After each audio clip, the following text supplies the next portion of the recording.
Okay, I had to change a heart. Air filter on that has 233,000 miles. Okay, the car has 233,000 miles.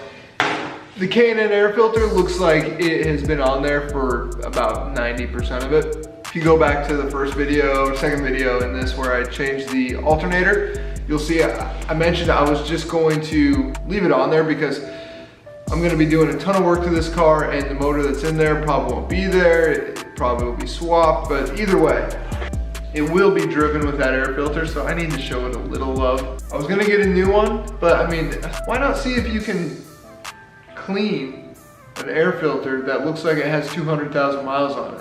So let's see what happens. Let's see how clean we can get this thing. This will be a cleaning a K&N air filter with 200,000 miles on it. Let's see.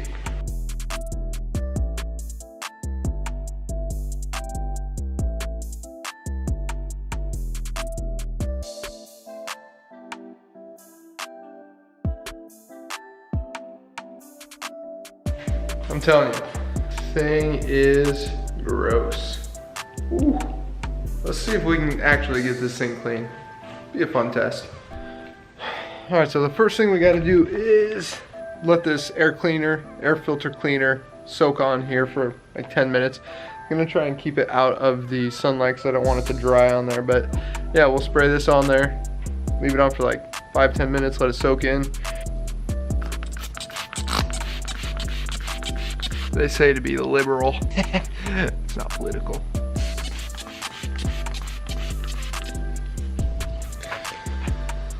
All right, step 2, rinse this thing.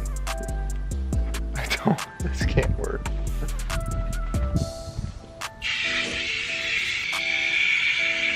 Not bad. I think we're gonna do it one more time. All right. There's a lot. Like, I don't even know if you can see this, but there's, look at, like, there's some without even, parts of it without even a filter on it, cloth or whatever that is. Let's let it dry and spray the oil filter, or the air filter oil on it, and see how it turns out. Okay, while I wait for the air filter to dry, what I'm going to do is, I think I'm gonna tear this apart. The owner said that it was off the track or something with it. So as you can see, it's already missing pieces. This is starting to peel up, pulling away. I think what I'm gonna do is replace these as a whole anyway. Yeah. Yeah. That speaker's no good. If anyone wants it, let me know. This interior tool. Apparently what you've got to do is there are 2 little clips right here and right here. You got to remove those and then remove this, and you should be able to pop it off, I guess. Sample.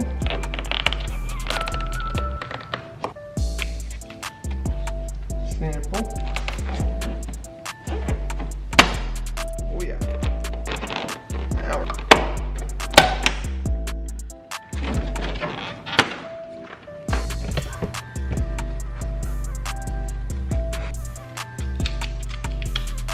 Pick and roll, dog. Pick and roll. I kind of want to put the battery back in to see what the problem is with this rail. There was tape here for some reason, so let's see. Okay, so I just put the battery back in.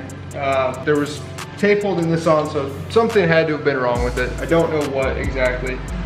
Weird though, I have the key, the car's not on, the new battery's in, but why does that work? The key's not in it. It shouldn't be. Very weird. All right, let's see what happens. All right, had to tighten the battery down. Sorry for all the Suburban noise.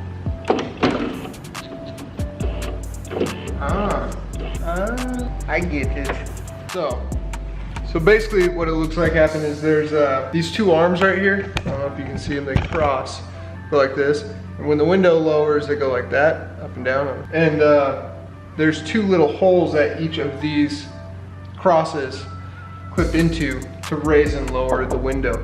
It looks like they just popped off. So I'm gonna try putting them back in, see how that works. Boom. Wish me luck.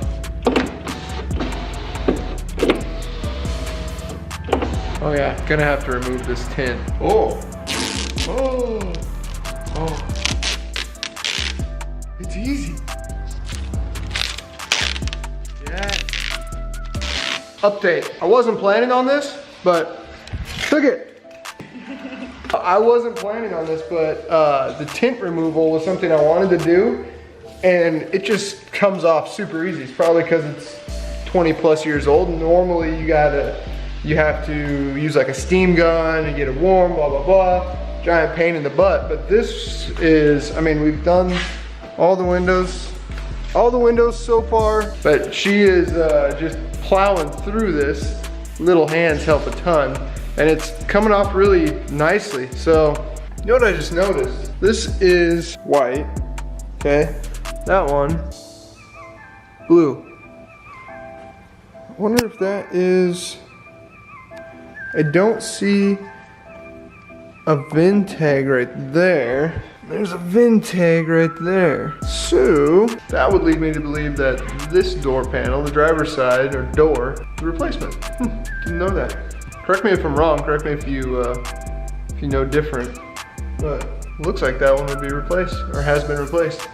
All right, I was gonna try and clean this, but if you look, if you can see it, there are pieces of the air filter that are literally they're just gone.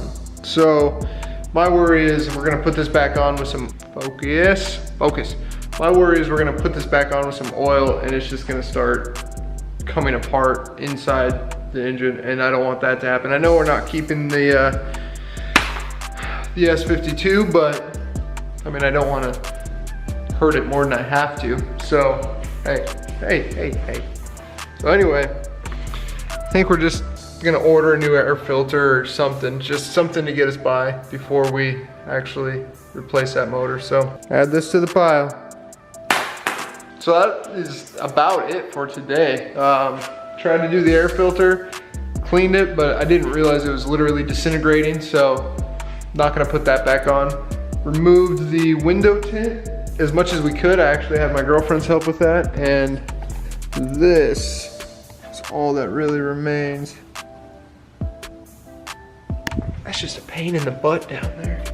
Got the door panels off, fixed this window, so that's fine now. I think next step would be to order new door panels. I'm gonna have a little surprise for that. That should be fun. And then drive it. I haven't really driven it, so now that I have a new battery, new alternator, put the seat back in so I can drive it. Now it's gonna be driving it and seeing what to replace first. I have a feeling it's gonna be suspension, probably something that the steering has so much play in it, so something to do with the steering rack, I'm sure. Yeah, we'll just get on with the build. You know the drill for this. If you wanna keep up with the E36 M3 build, smash the like button, smash the subscribe button. There's gonna be a ton more to this project. You're not gonna wanna miss it. And again, like I said in the very first episode of this, I have to find out if I can do something, but if I can, you're gonna wanna subscribe because it could be hugely beneficial for you. So stay tuned, guys.